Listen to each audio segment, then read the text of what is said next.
So welcome everyone. So yesterday we have completed res geste, and along with that we have also completed section 5 that dealt with 5 relevant facts that were occasion, cause, effect, state of things and opportunity. So from today we will start section 6, which deals with the motive, preparation and conduct of the relevant fact or fact in issue.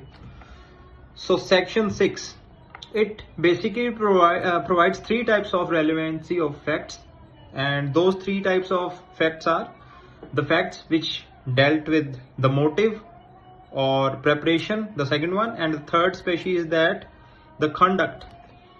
So let's have a statutory look over the section. Section 6, it states that any fact is relevant which shows or constitutes a motive or preparation for any fact in issue or relevant fact. So section 6 subsection 1, it provides that any fact which is constituting the motive or preparation in relation to fact in issue or relevant fact, that fact will be relevant fact. So let's take an example in case of motive. So what do you mean by motive? Motive is basically your will, what your mind wants. Like your mind wants something and you act for that. So for example, let's take a civil example. Suppose the fact in issue is that whether a particular will is executed by A or not. So there is a will. So the fact in issue is that whether it has been executed by A or not.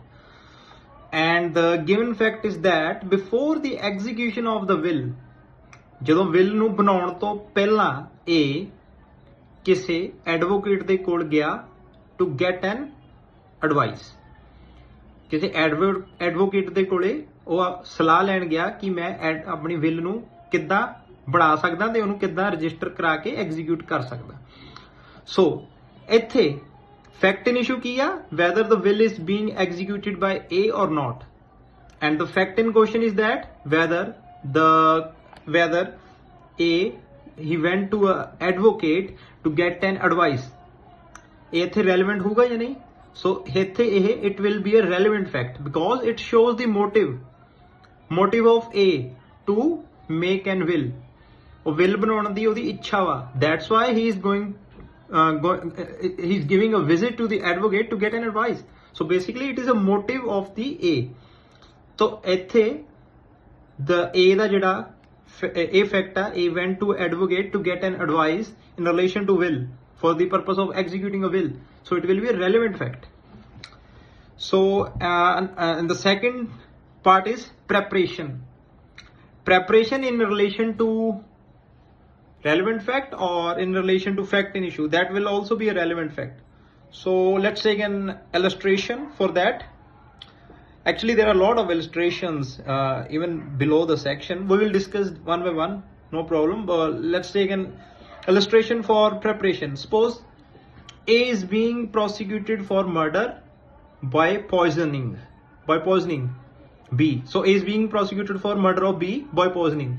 So before commission of an offense, A is being found purchasing a poison. So offense commit ਕਰਨ ਤੋਂ ਪਹਿਲਾਂ A ਕੀ ਕਰਦਾ ਪਾਇਆ ਗਿਆ ਵਾ? ਜ਼ਹਿਰ ਖਰੀਦਦਾ ਪਾਇਆ ਗਿਆ ਵਾ before committing an act. So ਇੱਥੇ ਕੀ constitute ਹੋ ਰਹੀ ਹੈ? Preparation. ਜ਼ਰੂਰੀ ਨਹੀਂ ਆ ਉਹਨੇ ਉਹੀ ਜ਼ਹਿਰ ਨਾਲ B ਨੂੰ ਮਾਰਿਆ ਜਾਂ ਨਹੀਂ ਮਾਰਿਆ, because ਤੁਹਾਨੂੰ ਮੈਂ ਪਹਿਲਾਂ ਵੀ ਦੱਸ ਚੁੱਕਿਆ ਜਿਹੜੇ relevant facts ਹੁੰਦੇ ਆ, this does not provide you certain like ਇੱਦਾਂ ਹੀ ਹੋਇਆ. So these are just conjunctures from which court can predict or court can form the circumstantial picture. So ਇੱਥੇ ਜਦੋਂ A ਨੇ B ਦਾ ਮਰਡਰ ਕੀਤਾ ਜ਼ਹਿਰ ਦੇ ਕੇ, ਤੇ ਉਸ ਤੋਂ ਪਹਿਲਾਂ A ਕੀ ਪਾਇਆ ਗਿਆ? ਜ਼ਹਿਰ ਖਰੀਦਦਾ. So that will be a relevant fact that A has purchased a poison as a preparation for purpose of prosecution of A. Fact in issue ਕੀ ਆ? whether A has committed an act of murder or not.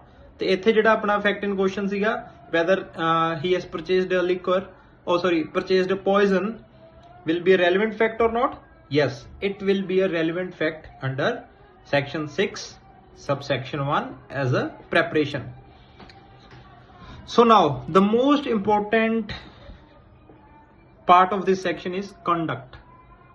Conduct means your act, how you behave to a external stimuli, or how you react, how you give your body language or your body gestures or your any action in relation to your external stimuli. So ਇੱਥੇ conduct ਕਿੱਦਾਂ relevant ਹੋਊਗਾ ਤੇ ਕਿਹਦਾ relevant ਹੋਊਗਾ ਤੇ ਕਿਸ ਪ੍ਰਤੀ relevant ਹੋਊਗਾ, we will discuss in detail. So ਪਹਿਲਾਂ conduct ਦਾ ਮਤਲਬ ਸਮਝਣਾ. conduct means your ਤੁਹਾਡਾ ਆਚਰਣ. ਆਚਰਣ ਕਿੱਦਾਂ, ਮਤਲਬ ਤੁਸੀਂ ਕਿੱਦਾਂ ਰਿਐਕਟ ਕੀਤਾ, ਕਿੱਦਾਂ ਬਿਹੇਵ ਕੀਤਾ. so that will be forming your conduct. ਤੇ conduct ਕਿਸ ਦਾ relevant ਹੋਊਗਾ, conduct of party, ਜਾਂ ਉਹਦਾ ਕੋਈ ਏਜੰਟ ਆ, ਜਾਂ ਉਹਦਾ ਕੋਈ ਐਡਵੋਕੇਟ ਆ, ਜਾਂ ਉਹਦਾ ਕੋਈ ਲੀਗਲ ਰਿਪਰੈਜ਼ੈਂਟੇਟਿਵ ਆ, ਜਾਂ ਉਹਦਾ ਕੋਈ ਐਗਜ਼ੀਕਿਊਟਰ ਆ. so all the persons that form the part of party to the suit. Civil ਚ ਕੀ ਹੁੰਦਾ ਵਾ, ਇੱਕ ਪਲੇਂਟਿਫ ਹੁੰਦਾ, ਇੱਕ ਡਿਫੈਂਡੈਂਟ ਹੁੰਦਾ ਵਾ. ਸੋ ਪਲੇਂਟਿਫ ਜਿਹੜਾ ਹੋਊਗਾ ਉਹਦਾ ਲੀਗਲ ਰਿਪਰੈਜ਼ੈਂਟੇਟਿਵ ਦਾ ਕੰਡਕਟ, ਉਹਦੇ ਐਡਵੋਕੇਟ ਦਾ ਕੰਡਕਟ, ਜੇ ਉਹਦਾ ਕੋਈ ਐਗਜ਼ੀਕਿਊਟਰ ਅਪਾਇੰਟਡ ਆ ਤਾਂ ਉਹਦਾ ਵੀ ਕੰਡਕਟ ਵਿਲ ਬੀ ਰੈਲੇਵੈਂਟ. ਤੇ ਜੇ ਜਿਹੜਾ ਆਪਣਾ ਕ੍ਰਿਮੀਨਲ ਸਾਈਡ ਆ, so in criminal side there are two parties, prosecution and along with the defense side, accused persons. so relevant ਕਿੱਦਾਂ ਹੋਊਗਾ conduct, if that conduct is influenced by fact in issue or relevant fact. ਜਿਹੜਾ ਉਹ conduct ਆ ਕਿਹਦੇ ਤੋਂ ਪ੍ਰਭਾਵਿਤ ਹੋਇਆ, fact in issue ਤੋਂ ਜਾਂ ਫਿਰ relevant fact ਤੋਂ. suppose A after committing theft, A ਨੇ theft ਚੋਰੀ ਕੀਤੀ. ਜਦੋਂ ਚੋਰੀ ਕਰਕੇ ਉਹ ਸਮਾਨ ਲੈ ਕੇ ਭੱਜ ਮਤਲਬ ਜਾ ਹੀ ਰਿਹਾ ਸੀ ਤਾਂ ਇੱਕਦਮ ਪੁਲਿਸ ਦਾ ਸਾਇਰਨ ਵੱਜਿਆ. ਸੋ ਸਾਇਰਨ ਸੁਣ ਕੇ ਉਹ ਇੱਕਦਮ ਆਪਣਾ ਜਿਹੜਾ ਸਟੇਟ ਆ, ਲਾਈਕ ਪੰਜਾਬ ਦੇ ਵਿੱਚ ਚੋਰੀ ਕੀਤੀ, ਉਹ ਸਟੇਟ ਛੱਡ ਕੇ ਹੀ ਭੱਜ ਗਿਆ. ਲਾਈਕ ਉਹ ਹਰਿਆਣਾ ਚਲੇ ਗਿਆ ਜਾਂ ਦਿੱਲੀ ਚਲੇ ਗਿਆ, ਹੋਰ ਸਟੇਟ 'ਚ ਚਲੇ ਗਿਆ. So this is the conduct of accused person. ਇੱਥੋਂ ਕੀ ਅੰਦਾਜ਼ਾ ਲਾਇਆ ਜਾ ਸਕਦਾ ਕਿ ਉਹਨੇ ਚੋਰੀ ਹੀ ਕੀਤੀ ਹੈ. ਤੇ ਉੱਥੇ ਜਿਹੜਾ ਉਹਦਾ ਕੰਡਕਟ ਆ, moving from state 1 to state 2 will be a relevant fact as a conduct. ਜਿੱਥੋਂ ਕਿ ਕੋਰਟ ਇਹ predict ਕਰ ਸਕਦੀ ਹੈ that the person concerned has committed offense of theft. ਠੀਕ ਹੈ ਜੀ. ਤੇ ਜਿਹੜਾ ਕੰਡਕਟ ਆ, ਇਹ ਜਿਹੜਾ ਮੈਂ ਤੁਹਾਨੂੰ ਹੁਣ ਐਗਜ਼ਾਮਪਲ ਦਿੱਤੀ ਹੈ, that is the subsequent conduct. fact in issue ਤੋਂ ਬਾਅਦ ਦਾ ਕੰਡਕਟ ਹੈ. ਜਿਹੜਾ ਪਹਿਲਾਂ ਦਾ ਕੰਡਕਟ ਆ, that will be previous conduct. ਠੀਕ ਹੈ ਜੀ. ਜੇ ਫੈਕਟ ਇਨ ਇਸ਼ੂ ਜਾਂ ਰੈਲੇਵੈਂਟ ਫੈਕਟ ਤੋਂ ਪਹਿਲਾਂ ਤੁਸੀਂ ਕੀਤਾ ਵਾ, ਉਹਦੀ ਵੀ ਐਗਜ਼ਾਮਪਲ ਲਵਾਂਗੇ ਆਪਾਂ. that will be a previous conduct or precedent conduct. if your conduct is after the fact in issue or relevant fact, that will be subsequent conduct. ਠੀਕ ਹੈ ਜੀ. ਤੇ ਇੱਕ ਗੱਲ ਯਾਦ ਰੱਖਣੀ ਹੈ ਹਮੇਸ਼ਾ, the general rule is that conduct statements are not included. conduct ਵਿੱਚ ਤੁਹਾਡਾ body action, your body gestures or something you have done, that will be only included in your conduct, and statements are not part of conduct as a general rule. We will come to the exceptions that are being provided under explanations to the section 6. First of all, keep this thing in your mind that conduct only includes your bodily actions or your any act, not statements. So let's move to the exceptions. Explanation 1. The word conduct in this section does not include statements. So this is the general rule, and along with that it also provides exception unless those statements accompany and explain acts other than statements. But this explanation is not to affect relevancy of statements under any other section of this adhiniyam. The general rule ਇਹ ਆ, conduct ਦੇ ਵਿੱਚ statements ਨਹੀਂ ਹੋਣਗੀਆਂ, but ਜਦੋਂ ਤੁਸੀਂ ਕੋਈ statement ਦਿੱਤੀ and that statement is accompanying and explaining the conduct of the party. ਠੀਕ ਹੈ ਜੀ. ਜੇ ਤੁਸੀਂ ਕੋਈ ਸਟੇਟਮੈਂਟ ਦੇ ਰਹੇ ਹੋ ਜੋ ਕਿ ਤੁਹਾਡਾ ਕੰਡਕਟ ਨੂੰ ਐਕਸਪਲੇਨ ਕਰ ਰਹੀ ਹੈ ਤੇ along with that ਤੁਸੀਂ ਉਹ ਕੰਡਕਟ ਨੂੰ ਕਰ ਰਹੇ ਹੋ, then that statement will also be relevant. along with that section, this explanation has also given us brief look that ਜੇ statement A section ਦੇ ਅੰਦਰ relevant ਨਹੀਂ ਆ then ਉਹ ਹੋਰ ਕਿਤੇ section ਦੇ ਅੰਦਰ relevant ਹੋਊਗੀ, that will be section 6 res geste. Most of the times any statement by a stranger or party to suit is relevant under section 6 as a part of res geste. ठीक है जी. So explanation 2, when the conduct of person is relevant, any statement made to him or in his present and hearing which affects such conduct is relevant. ठीक है जी. एक exception हो रहा ਜਦੋਂ when any person's conduct is relevant ਤੇ ਆਪਾਂ ਉਹਨੂੰ ਕੋਈ ਸਟੇਟਮੈਂਟ ਦਈਏ ਤੇ ਉਹਦਾ ਕੰਡਕਟ ਇੱਕਦਮ ਚੇਂਜ ਹੋ ਜਾਵੇ ਜਾਂ ਅਫੈਕਟ ਹੋ ਜਾਵੇ, then the statement given to that person, ਚਾਹੇ ਉਹ ਆਪਾਂ ਨੂੰ ਉਹਦੀ ਪ੍ਰੈਜ਼ੈਂਸ 'ਚ ਦਿੱਤੀ ਆ ਜਾਂ ਫਿਰ ਵਰਚੁਅਲੀ ਦਿੱਤੀ ਆ, that statement will be relevant. For example, let's take a criminal side again. So let's take example of A and B. A, after committing an offense, कोई भी offense commit ਕੀਤਾ, suppose ਉਹਨੇ cheating commit ਕੀਤੀ ਆ, so after that ਉਹ crime scene ਤੇ ਖੜਾ ਵਾ and suddenly B ਆਉਂਦਾ and he says that police has arrived, ਵੀ ਪੁਲਿਸ ਆ ਗਈ. ਠੀਕ ਹੈ ਜੀ. ਤੇ A ਇੱਕਦਮ ਖੜਾ ਸੀ ਪਰ ਉਹ ਇੱਕਦਮ ਫਿਰ ਭੱਜ ਗਿਆ, so he ran away in fear of police. so ਇੱਥੇ ਜਿਹੜੀ ਸਟੇਟਮੈਂਟ B ਨੇ ਉਹਨੂੰ ਦਿੱਤੀ ਹੈ the police has arrived, ਇਹ ਵੀ ਇੱਕ ਕੰਡਕਟ ਆ. So that will be relevant under explanation 2 of section 6. ठीक है जी. So section 6 ਨੂੰ ਆਪਾਂ deeply analyze ਕਰ ਲਿਆ ਵਾ. So it is divided into 3 parts. First one is motive, and after that preparation, and at last that is the conduct. Conduct ਦੇ ਵਿੱਚ ਤੁਸੀਂ ਇਹ ਯਾਦ ਰੱਖਣਾ conduct ਕਿਹਦਾ relevant ਆ ਤੇ ਕਿਹਦੇ related relevant ਆ ਤੇ ਕਦੋਂ ਦਾ conduct relevant ਆ, previous one and subsequent one. So that's all is there in section 6.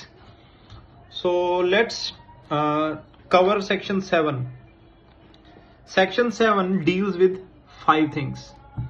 Number 1, if it relates to any introductory or explanatory part for the fact in issue or relevant fact, and that fact will be relevant. जो explain कर रहे हैं ਜਾਂ ਕੋਈ introduction ਕਰਾ ਰਿਹਾ ਵਾ relevant fact ਦੀ ਜਾਂ fact in issue the, that will be relevant. Second, ਜੇ ਕੋਈ ਫੈਕਟ ਰਿਬਟ ਕਰ ਰਿਹਾ, ਰਿਬਟ ਮੀਨਸ ਉਹਨੂੰ ਕੰਟਰਾਡਿਕਟ ਕਰ ਰਿਹਾ ਜਾਂ ਸਪੋਰਟ ਕਰ ਰਿਹਾ ਵਾ ਕਿਹਨੂੰ, ਫੈਕਟ ਇਨ ਇਸ਼ੂ ਜਾਂ ਰੈਲੇਵੈਂਟ ਫੈਕਟ ਨੂੰ, then that fact will be relevant. And third one, ਜੇ ਕੋਈ ਫੈਕਟ ਕਿਸੇ ਚੀਜ਼ ਨੂੰ ਆਇਡੈਂਟੀਫਾਈ ਕਰਾ ਰਿਹਾ ਵਾ then also that fact will be relevant. ਚੌਥਾ, ਜੇ ਕੋਈ ਫੈਕਟ ਪਾਰਟੀਜ਼ ਦੇ ਰਿਲੇਸ਼ਨਸ ਨੂੰ ਰਿਵੀਲ ਕਰ ਰਿਹਾ that will also be relevant. Fifth one, ਜੇ ਕੋਈ ਫੈਕਟ ਟਾਈਮ ਜਾਂ ਪਲੇਸ ਨੂੰ ਸਰਟੇਨ ਕਰ ਰਿਹਾ ਵਾ that fact will also be relevant fact. So under section 7 5 things are there. First one, let's take an example. Suppose the fact in issue is that whether A and B has entered into a contract or not. So basically they entered into a contract by moving to a particular place, like they went to a particular hotel.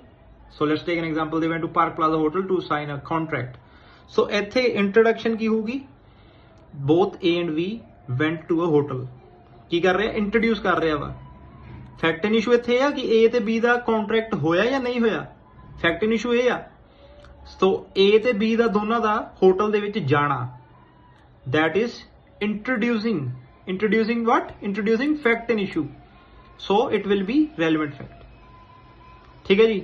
Identity ਦਾ ਤੁਹਾਨੂੰ main examples ਹੁੰਦੀ ਹੈ TIP, that is test identification parade, which is conducted mostly by investigation authorities or by executive magistrate. ਉੱਥੇ ਕੀ ਹੁੰਦਾ ਵਾ, the victim person identifies the accused from several persons. ਜੇ ਉੱਥੇ ਉਹ accused ਨੂੰ identify ਕਰ ਲੈਂਦਾ ਵਾ, so that will be a relevant fact under section 7. ਜਾਂ ਫਿਰ ਕੋਈ in case of theft or in case of robbery or डकैती, when the property is seized, the victim is victim is compelled to identify his property. ਜੇ ਉੱਥੇ ਆਪਣੀ property compel ਕਰ ਲੈਂਦਾ like this is my property which is being subject of theft, then that identification done by the victim will be relevant fact under section 7. So this is section 7. So let's cover section 8 now. Section 8 ਦੇ ਵਿੱਚ ਕੀ ਆ? It is related to the hatching a conspiracy. Conspiracy means to plan something to commit an offense or any actionable wrong. ठीक है जी? When there are two or more persons, they plan to commit an offense or any actionable wrong, and their intention is known. ਉਹਨਾਂ ਦੀ intention ਯਾਨੀ ਦੀ ਇਰਾਦਾ ਸਾਹਮਣੇ ਆ ਚੁੱਕਿਆ ਵਾ, then ਕੀ ਚੀਜ਼ relevant ਹੋਗੀ? ਇੱਕ ਦੂਜੇ ਦੇ ਅਗੇਂਸਟ ਕੀ ਚੀਜ਼ relevant ਹੋਗੀ? That they are conspiring. ਠੀਕ ਹੈ ਜੀ? ਤੇ ਉਹਦੇ ਚ ਕੌਣ ਆ? That will be relevant fact. ਤੇ ਕਿਸੇ ਨੇ ਵੀ ਜੋ ਵੀ ਐਕਟ ਕਮਿਟ ਕੀਤੀ ਆ, that will also be relevant fact. ਤੇ ਇਹਦੇ ਚ ਮੇਨ ਕੰਡੀਸ਼ਨ ਕੀ ਆ? ਜਿਹੜੀ ਉਹਨਾਂ ਦੀ ਇੰਟੈਂਸ਼ਨ ਆ, that must be firstly entertained. Conspiracy means that is a punishable offense under Bharatiya Nyaya Sanhita under section 61. That is to plan to commit an offense or any actionable wrong. ਜਦੋਂ ਉਹਨਾਂ ਦੀ intention ਇੱਕ ਵਾਰੀ ਅੱਗੇ ਆ ਗਈ ਆ ਵੀ ਇਹਨਾਂ ਨੇ ਆਪਣਾ ਕਨਸਪੀਰੇਸੀ ਕੀਤੀ ਆ, then ਕੀ ਹੋਊਗਾ? ਕੋਈ ਵੀ ਜਿਹੜਾ person that will be party to that conspiracy will be a relevant fact. ਤੇ ਉਹਨਾਂ ਨੇ ਜੋ ਵੀ ਐਕਟ ਕੀਤੇ ਆ, that will be relevant against each other. ਠੀਕ ਹੈ ਜੀ? So section 9. Section 9 ਕੀ ਆ? ਇੱਕ explanatory section ਆ. It states that the facts which are not otherwise relevant are relevant. ਇੱਕ ਤਰ੍ਹਾਂ ਦਾ residuary clause ਆ, but it is subject to section 3 to 50. ਜੇ 3 ਜਾਂ 50 ਜਿੱਥੇ ਮਨਾ ਕੀਤਾ ਵਾ ਵੀ ਉਹ relevant ਨਹੀਂ ਹੋਊਗਾ ਤਾਂ ਉਹ ਇੱਥੇ ਨਹੀਂ ਆ ਸਕਦਾ. ਠੀਕ ਹੈ ਜੀ? Because every section of Bharatiya Sakshya Adhiniyam is consistent with each other. So section 9 states that when facts not otherwise relevant are relevant. So it states that if they are inconsistent with any fact in issue or relevant fact, or if by themselves or by connection of facts they make the existence or non-existence of any fact or relevant fact highly probable or improbable.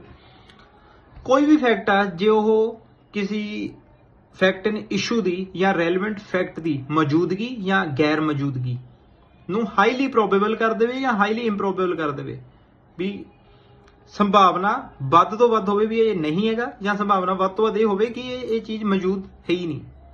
So basically ਇਹਦੇ ਵਿੱਚ ਕੀ ਹੁੰਦਾ ਵਾ? plea of alibi, which is mostly used by accused in defense in criminal trials. Plea of alibi means when accused takes defense that he was not present at the crime spot. He brings evidence before the court that at time of crime he was not present at crime spot, or in his favor he shows any ticket of any vehicle or hotel reservation that he was not present at that particular place. So ਉਹਦੇ ਚ ਕੀ ਹੋ ਰਿਹਾ ਵਾ? ਉਹ ਕੀ ਕਰ ਰਿਹਾ ਵਾ? Existence fact in issue that he has committed an offense. Fact in issue ਇੱਥੇ ਇਹ ਹੈ ਨਾ ਵੀ ਉਹਨੇ offense commit ਕੀਤਾ ਜਾਂ ਨਹੀਂ ਕੀਤਾ. ਕੀ ਕਰ ਰਿਹਾ ਵਾ ਉਹ? plea of alibi ਦੇ ਨਾਲ ਉਹਦੀ ਐਗਜ਼ਿਸਟੈਂਸ ਨੂੰ ਹਾਈਲੀ ਇੰਪ੍ਰੋਬੇਬਲ ਕਰ ਰਿਹਾ ਕਿ ਮੈਂ ਤਾਂ ਉੱਥੇ ਪ੍ਰੈਜ਼ੈਂਟ ਹੀ ਨਹੀਂ ਸੀ when offense was committed. ਠੀਕ ਹੈ ਜੀ? So section 9 mostly deals with the plea of alibi. So we have covered section 6, 7, 8 and 9. So today we have taken 4 sections which deals with the relevant facts. Let's do a synopsis. Section 6, it deals with the motive, preparation and conduct. Okay? And section 7, it deals with 5 parts: